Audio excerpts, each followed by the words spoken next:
Hey, Hey.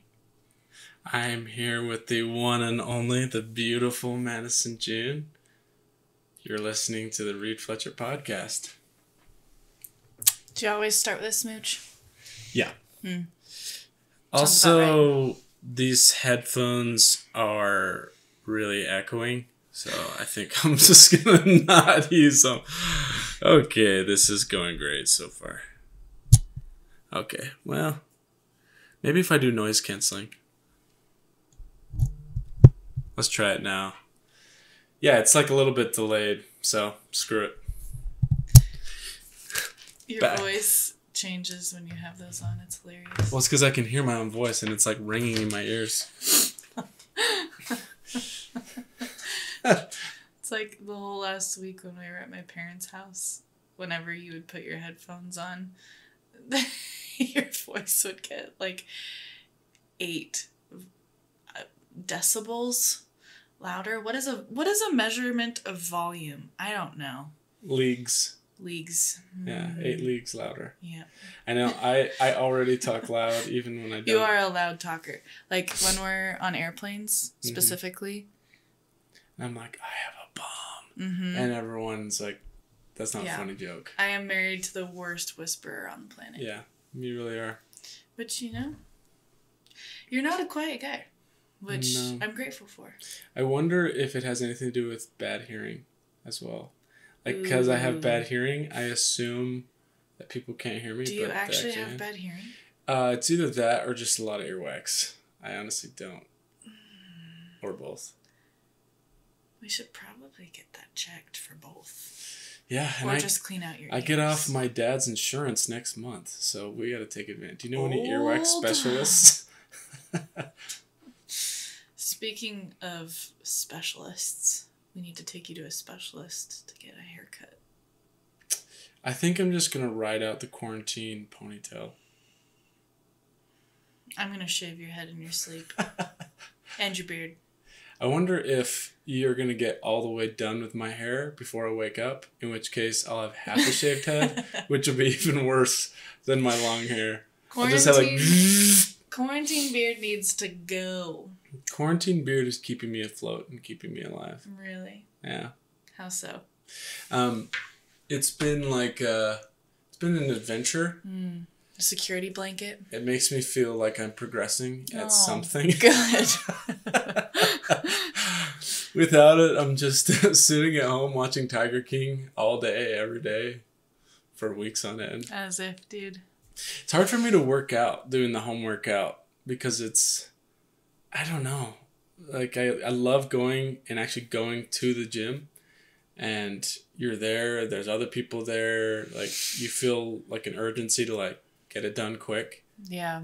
But when you're just at home, like, oh, I could do it now, I could do it in an hour, I could do it in 5 hours, I'll just do it tonight. Like, you're always at the gym. Need to find some heavy things for you to lift. We have some hand sanitizer.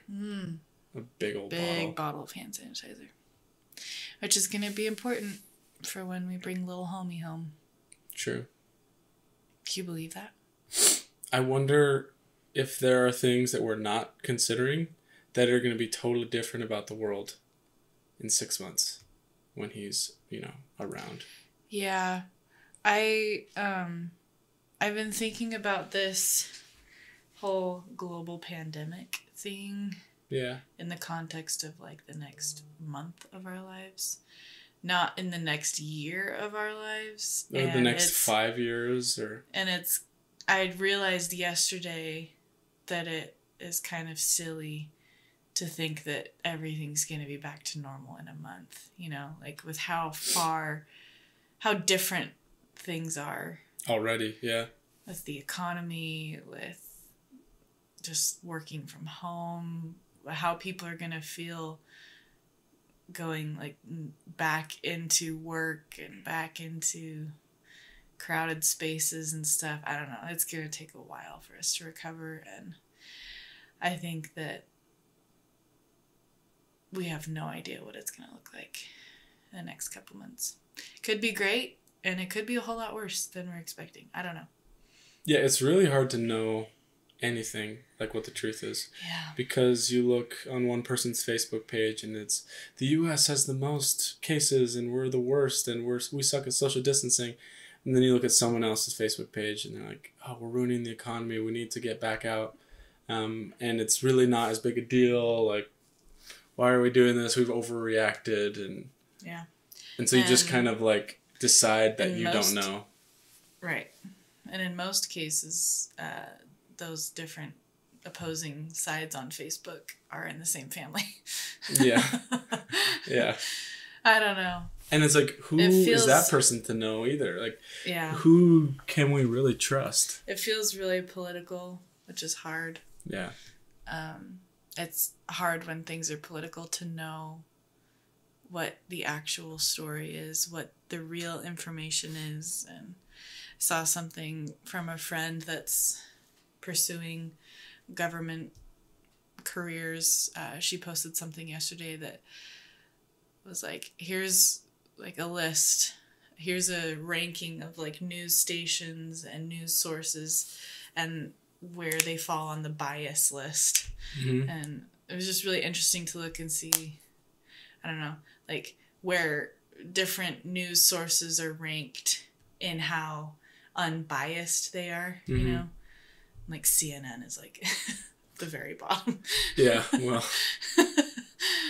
I don't know. It's just, it's a lot. And it's hard to know how to make any kind of plan, which makes me nervous because we're literally undergoing the biggest event of our entire life so far up to this point in a matter of weeks. And baby number one coming. Mm-hmm. Also graduating college. Mm-hmm. Also, we have to move out of student housing. Mm-hmm. So our first real property. Yeah. Like 3 of the biggest decisions and biggest moments of our decade of decision are all happening within a week. Yeah. Not to mention there's a global pandemic. Yeah. I mean, it already was stressful. And then this all happened. And it was like, what? Yeah. What do we do now?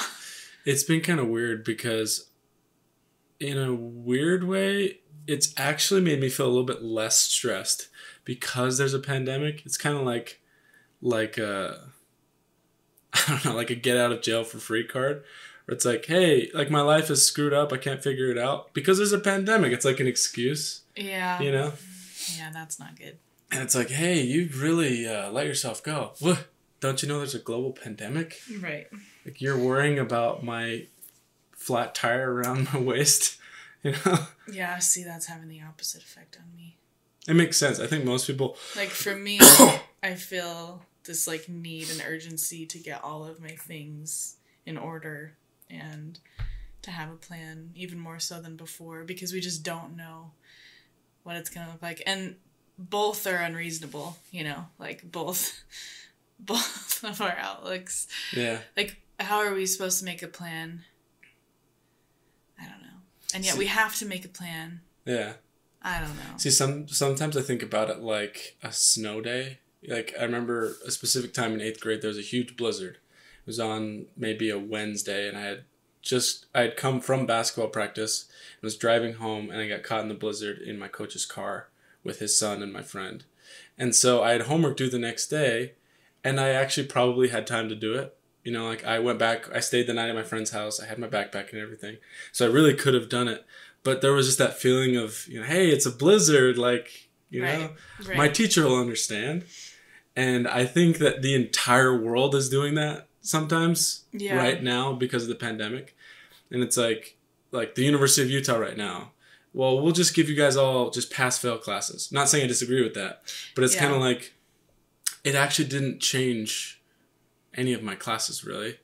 Some people it does, but for me, like, a lot of my classes were online anyway. Yeah. But they're coming to me like, hey, you can do a pass-fail. Like, we're not going to do the final exam. Like, we have a lot of things that we're going to make easier for you. And I feel like I don't actually need all that. It's nice, but it kind of seems like people are like pandering to me, when in reality I just like stay at home, like wear a mask out in public. I'm quarantined. I work from home. I don't know. I guess it just depends on how you look at it, because some things have gotten harder, but a lot of things, people are making easier for us, even though I don't really need it. Don't let anyone hear that. Yeah. I mean, baby's coming, and you're on paternity leave now. Yeah. In preparation, and so. I mean, it's stressful. I'm not trying to say it's not stressful. No, I know you're not. It's just like, it's a really weird situation, because we really are just. I mean, I think it probably feels a little like, why are you guys being so nice to me? Because, like, we're just best friends hanging out at home all day. Like, this is kind of dream life. Obviously, we would not dream about having so many people die in this awful sickness. Right. And a lot of people have jobs that they got laid off from, or we're very blessed. Yeah, they have to go into work and risk, infection. Totally. Whereas we have, personally, all I'm saying, we have gotten lucky where it actually hasn't affected us too directly. Yeah, despite all of the stressful things that are going on. Yeah. I feel like we're in a really fortunate position. Right. With how it's affected us. And it's hard to know which way we're heading, because there are two different things being said in the media. Like, on one hand, we have President Trump, who's like getting ready to reopen the economy and is like moving forward. And then on the other hand, there's people that like are scientists and like that Lex Friedman guy that we were listening to yesterday that like are actively studying the virus, that are saying we have not even seen like the effect of it yet. Yeah. And which is scary. Yeah. And it, for me, I don't know which camp to sit in, because I really don't have anybody in my world, in my like close acquaintance, that that has been affected by this, other than the way we all have been affected, just having the stay-at-home order and stuff. But I don't know. I'm grateful that we haven't been affected in that way. I feel really terrible and awful for everyone that has. Yeah. But it's a weird time of life. And I don't know. It doesn't feel like a snow day to me, because this baby's coming, pandemic or not, and what crazy timing to have our first baby. Yeah. Like, the people that are being let into hospitals are people with coronavirus and expectant mothers going into labor and delivery, Yeah. And it's like, how did we get here? I don't know. Of all the times for us to have a baby, it just feels like a lot. And I feel, I don't know, I'm grateful every time we've done a podcast this year about the baby. I've just talked about how calm I feel. And I'm grateful, because I needed that, Right, yeah. Like, if I was more of a worrier, I don't know what I would be doing right now. Yeah. And, having your baby in the same hospital where the virus is, it's just a lot. And I don't know. I think you do a really good job at worrying within your sphere of control, where, you worry about your personal responsibility in relation to the baby, in relation to the virus. Like, when you go out, you wear a mask, you wash your hands, you social distance, we try not to, basically do any of those things that would make us contribute. But you don't worry, and I'm not saying this is a bad thing, as much about like the big picture stuff.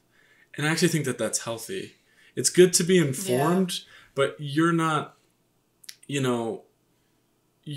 letting the case count in Italy make you stressed every single day. Right. And that's good for you, and that's good for me. Some people, they really like that, and that's almost that's actually kind of a reassurance to them, like, hey, I'm up to date on everything, even though I can't control what's going on, like, on the scale of the country. Yeah. It's good for me to know, because it's at least reassuring the more you know. Yeah. But I feel for us, our coping mechanism has been, let's stay the right amount informed that we can make responsible decisions, and not contribute to the problem, but not be so informed that we're actually stressing ourselves out more than we need to be. And crippling ourselves because we have to do this no matter what. Like, there's no option. Yeah. We can't just be like, yeah, we're gonna keep him in for a couple more months when this all is over. Yeah, we're gonna hold on to him. Yeah. just have a belly like this huge, with like a toddler in there. We could try and teach him English through the womb wall. Yeah. No, I mean, that's a coping mechanism that my parents taught me, you know, and I feel like you're really good at as well. As like, let's, instead of focusing on what we don't know, let's focus on what we do know, and then we can break it down from there. Break down how we're actually feeling, and then what is real, what isn't real, and then move from there out, you know? It's like, focusing on what you can control and what you can't. Yeah. And how you can actually contribute. Yeah. And there's a whole lot that we cannot control. Like all the people who are, you know, freaking out and posting a lot of fear-mongering things on social media. Yeah. But they themselves are not social distancing. Right. Or are not like wearing masks or, you know, touching or whatever.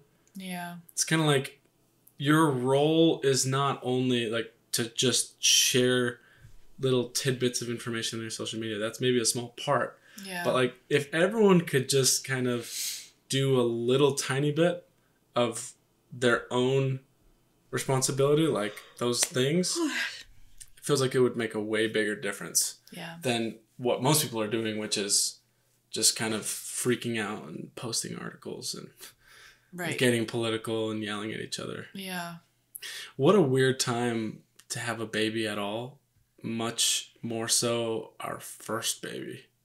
Like, we're going to think when we go to have our second baby that everyone always has a mask on and they make you stand 6 feet away when you go into the hospital. Yeah. I mean, I hope we recover.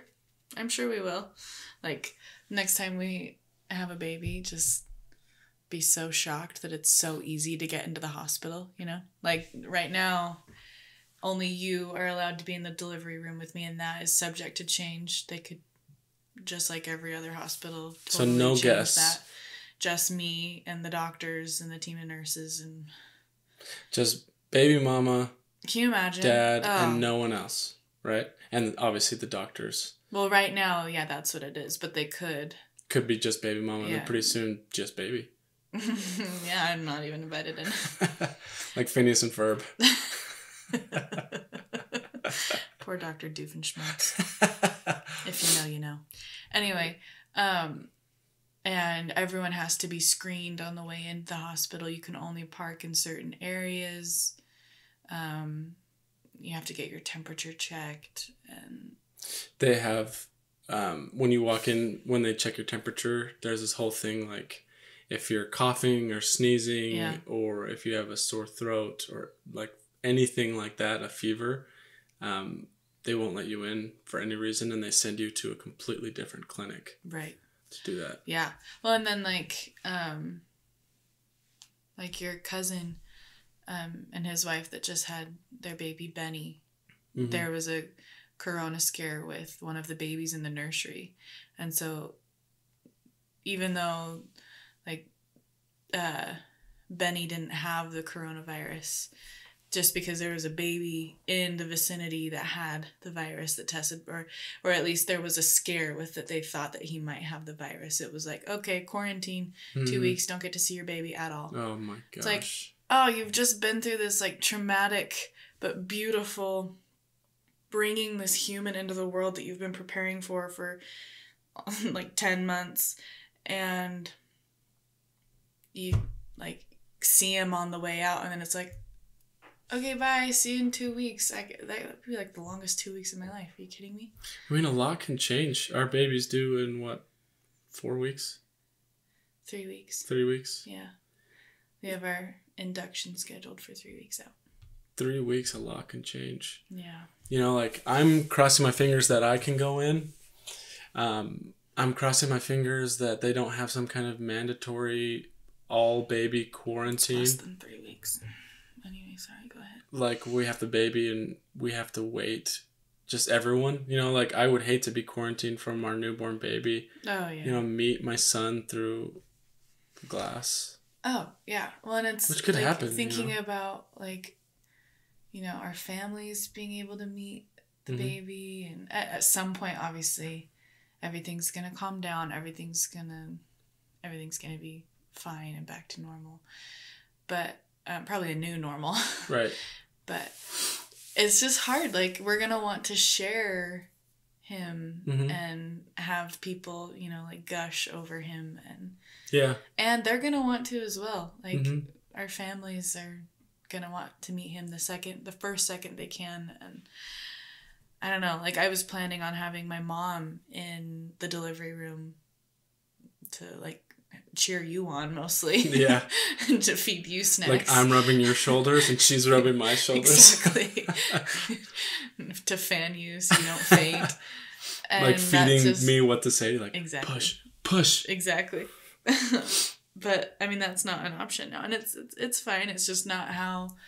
Things are not going the way that I saw them going. No, which not they at never all. do. I mean, let's be real. Like, that's one of the hardest parts about life is having it go very differently from the way that you imagined it or the way that you wanted things to go. Yeah. You know? I'm trying to find the perfect place, like, mentally for me and for us that is prepared without being anxious. Yeah. You know, like, there's like because if we start to go too far to one side, like, if you start to become too lax, like, hey, we don't want to be afraid. We don't want to live in fear. You know, we want to take things as they come. We don't want to ruin this experience. And then you don't prepare, you know, and you're not actually thinking about the possibilities. That's not good. But then the opposite is also not good, where if you're so afraid and you're like, your preparation now becomes, you know, you being neurotic and extremely anxious, you know, and you're washing your hands every 5 minutes and you're like reading everything on the news. That's not good either. I mean, physically, that's not good for the baby. You going through stress and fear and anxiety. Like, so I keep trying to find the place that's, I'm as prepared as possible, but as relaxed as possible. Yeah. You know? Not being afraid of the future, but being totally prepared for it still. Yeah. And also psychologically, we can't cling to one way of how things are going to go, you know, even though, like, that is what I want to do right now, is like my brain is scrambling to find, like, okay, it can go this way and this way, and find all the possible combinations of and outcomes that we can have. But I mean, we just don't know. Yeah. And so, yeah, like, being able to think through maybe all of the combinations of things that could happen and then just, like, kind of send it down the river and be like, well, whatever happens. Yeah. You know? Control what we can control. Yeah. Be as prepared as possible. Yeah. But know that at the end of the day, it's out of our hands in a lot of ways. And that's not a bad thing. You know, like, if you are so worried about trying to control things you can't control, you'd just be miserable. But look at this little face. Shout out to Cree. Shout out to Cree. Cree made us this beautiful hand-stitched, embroidered ultrasound picture. Say cheese. Thumbnail. Yeah, it was kind of like, it was similar to what we went through when there was a problem with the baby's brain. Yeah. Or we thought there was a problem with baby's brain. Right. So, long story short, the doctors told us that there might be a problem with the baby's brain. Yeah.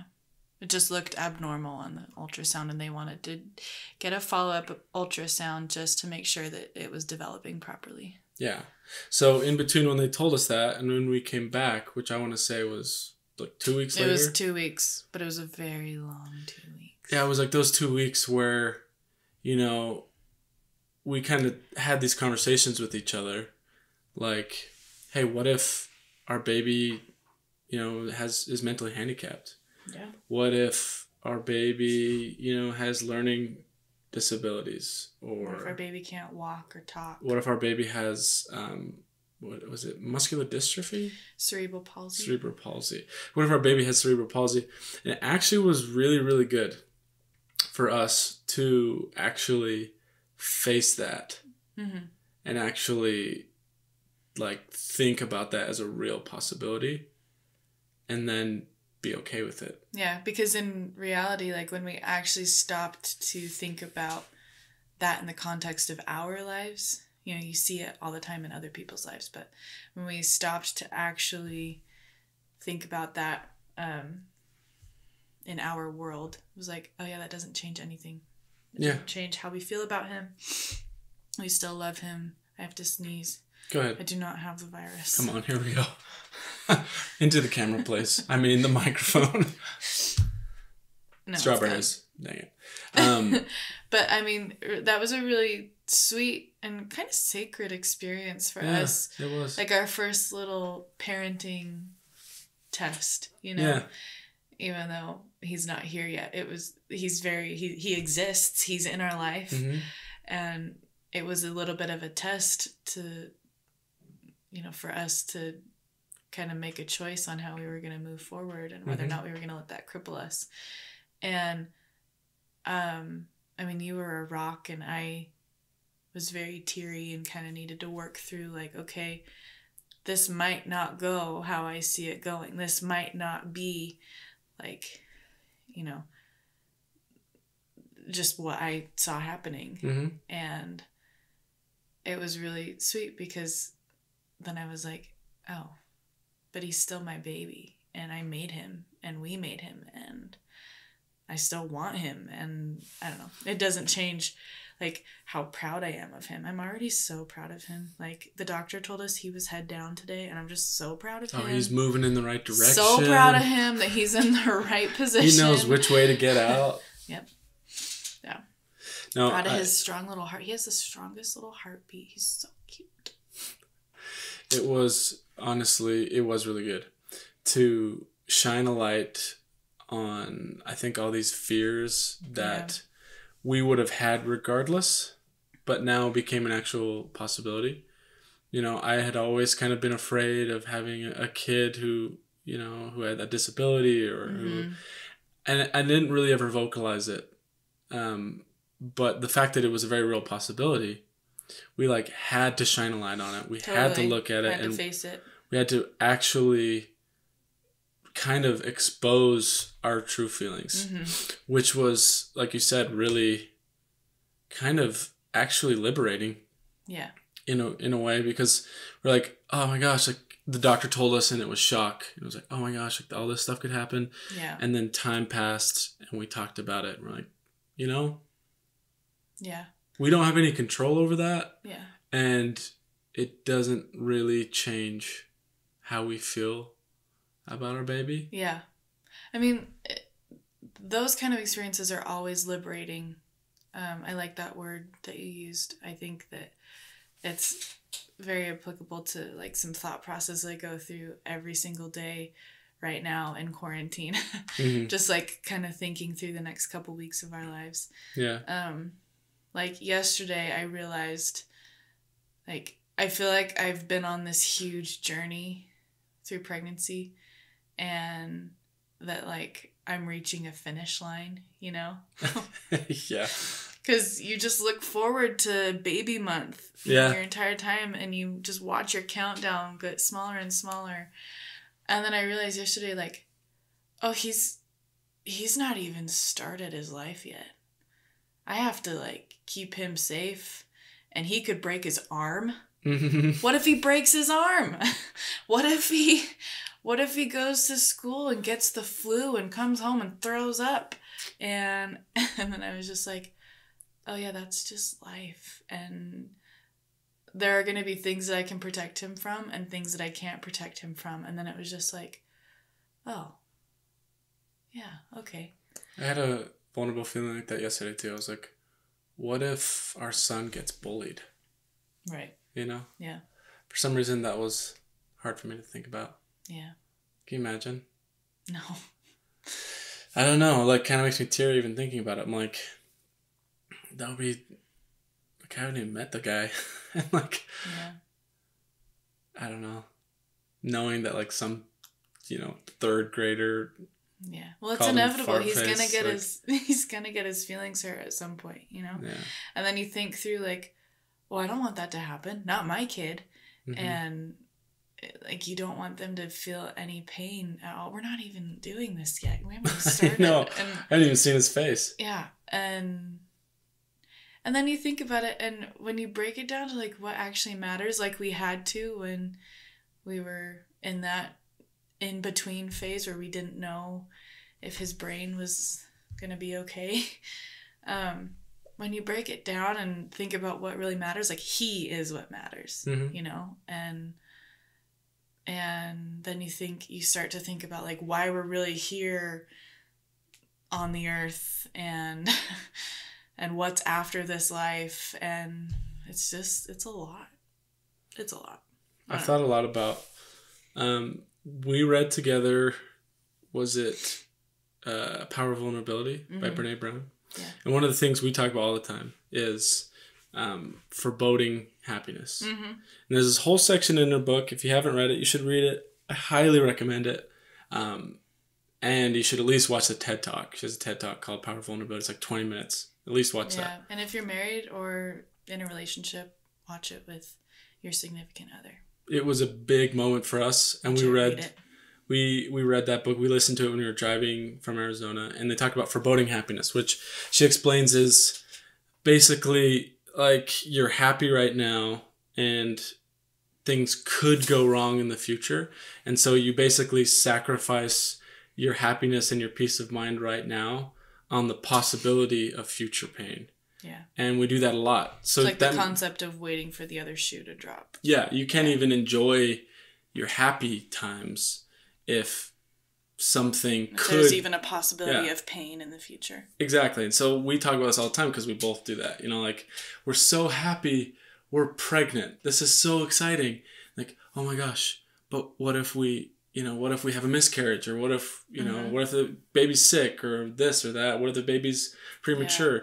And those things are real fears. And that's why I said earlier, like, you want to find where preparation doesn't become anxiety. You want to be prepared for those things. Yeah. But you don't want to sacrifice your peace of mind right now on the off chance that something bad happens. Yeah, totally. So we talk about this all the time. Like, we don't want to do foreboding happiness with our children. We don't want to be like, oh, he's a baby now, but he could be a toddler and get hurt or get sick and not enjoy. Yeah. Right. And not enjoy the time when he's a baby. Yeah. And just be like crippled by fear. Yeah. And just kind of accept the fact that we're going to prepare as much as we can. And that stuff's just going to happen. Yeah. Like, he's going to get sick. He's going to get hurt. We're going to fight with him. He's going to get his heart broken. He's going to get bullied. Like, not necessarily just accepting that. You don't want to be like, hey, kid, you're going to get bullied, so get ready.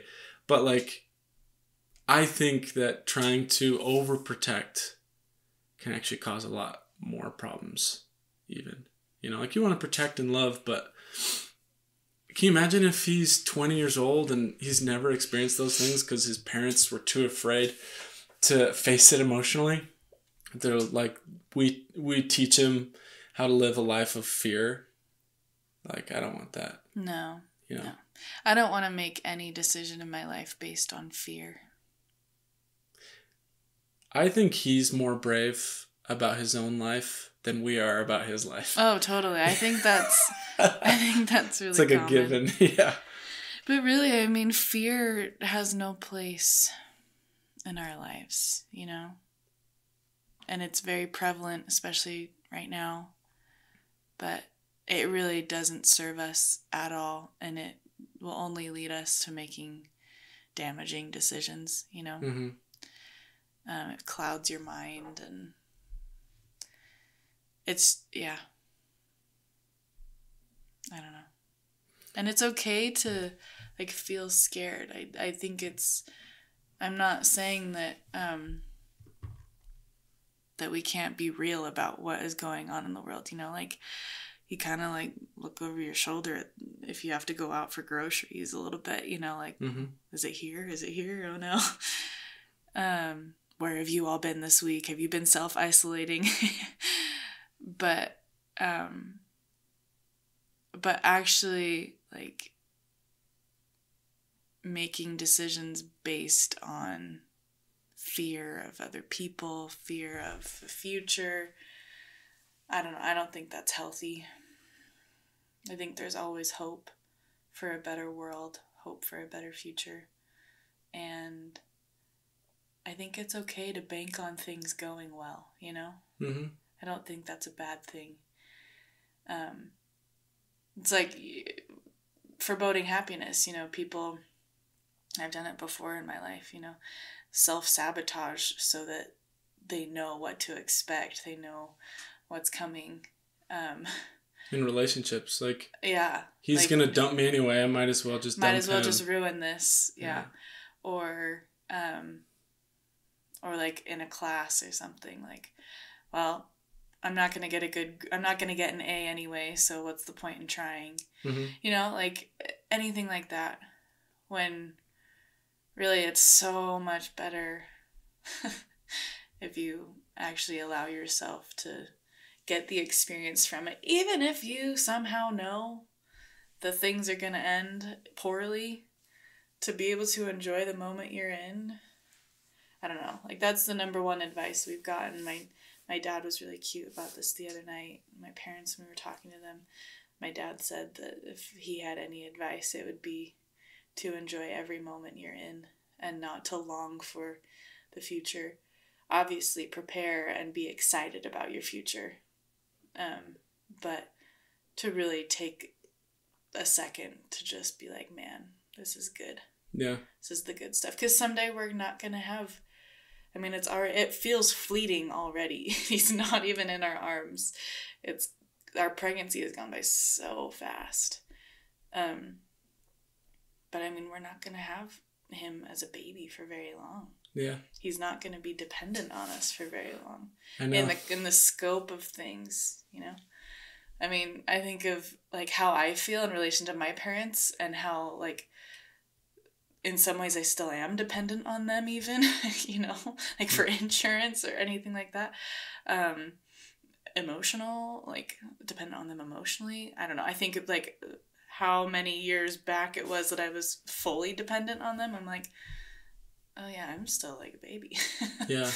And then we were bringing a human in that's going to be dependent on us. I don't know, man. This is nuts. It's amazing to me, like, how important those first years are.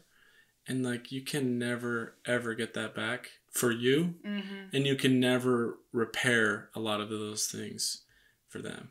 Or for you, I guess. But the relationship, like, you know, like, you want your kid to be, you know, a great adult. You're, like, excited, like, oh, I'm here to teach them and they're dependent on me. But you don't take that time when they're a newborn, when they're 1, when they're 2, when they're 3. I think even sometimes we tell ourselves that we're doing something for the kid, you know, like the cliche, spending all the extra time at the office, so that our kid can have a better life. When, like, those first couple years, what I've heard, I never had a kid, are so crucial that, ironically, no matter what benefit you're giving them by spending that extra time at the office or whatever, like, your presence during that time will be forever extrapolated in their life. Yeah. The way that they feel connection, you know, the way that they trust, that they can make relationships, their social abilities. Like, you can't get a 20-year-old and start to hug them more, and then have them have normal, Yeah. human touch. I mean, I'd like to think it's never too late for hugs, but you're right. Like, being able to resolve mistakes you made in the first 3 years of their life, like, I agree with you that, like, these moments really are fleeting, and they are so important. And, like, how could you possibly want to be anywhere else, I talk about this all the time, that all it takes is just showing up sometimes. Even if, like, I think about myself as a parent, and it just feels so weird. Like, me giving parental advice. Oh, yeah, I know, me too. Like, what? Parents are old. Parents wear cargo shorts. Life. Parents know what the world is. Parents know how to do taxes. And yeah, parents change their own oil. Like, what am I going to say when he comes up to me and he's like, Dad, what is the Middle East?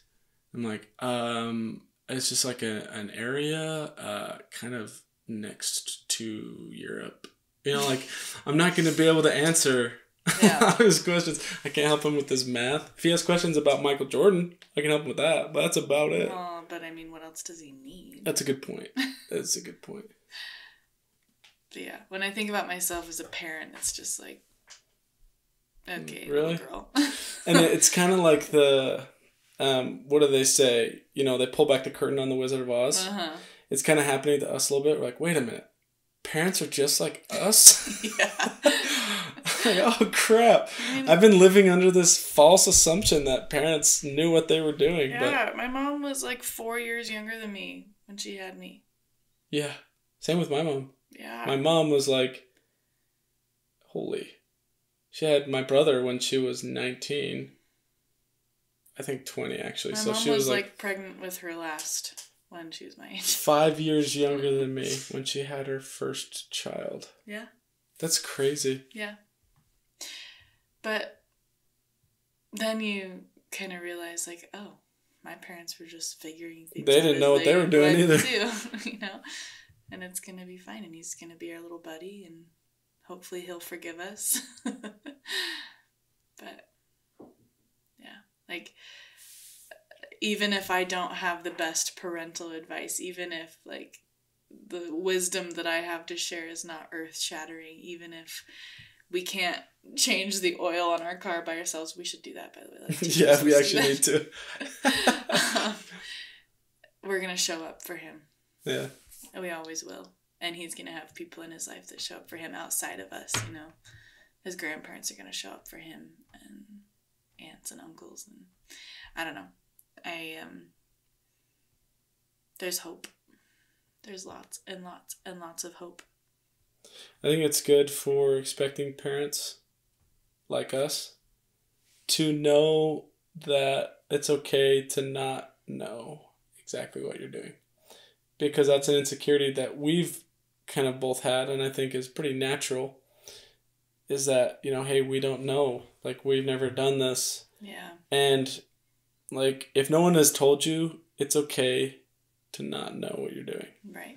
There's a lot of resources. Like, you shouldn't stay in ignorance, but there's no perfect answer. It's like when you go onto the internet and try to find out how to be the perfect parent.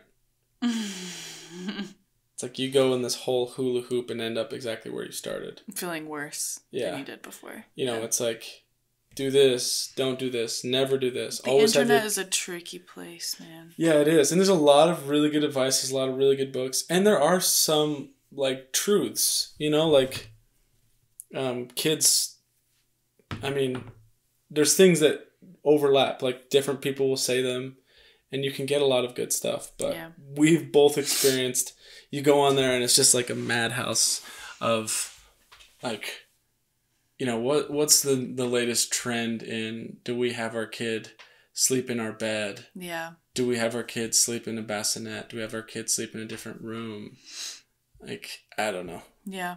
Make the decision for yourself. Like, do the research, know what feels good. Yeah. And then, like, stop worrying about... And don't let anyone else tell you how to parent your kid. you know? Mm-hmm. Like, I'm so grateful my parents taught me that.